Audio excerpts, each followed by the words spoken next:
This is how to crochet the granny square part 2. To go back to part 1, just follow the comment. We just finished our first row and now we're going to slip stitch to the first corner. So I'm going to insert my hook into the first stitch there and then into the second.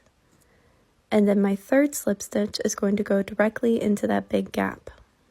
From there, I'm going to chain 3 for my first double crochet. And then I'm going to add 2 more double crochet into that same gap. And that'll be my first set of 3 double crochet.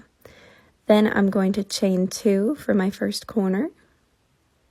And then add 3 more double crochet into that same spot. And that'll complete my first corner piece.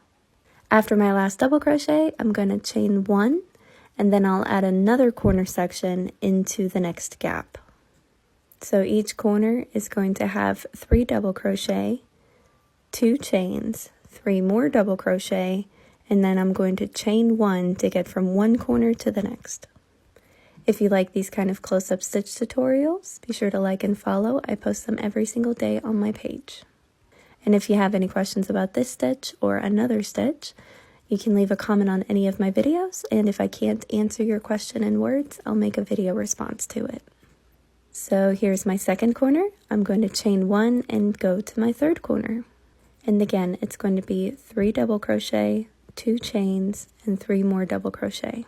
After my fourth corner, I'm going to chain 1, and then I'm going to slip stitch into the top of the chain 3, just like I did at the end of row 1.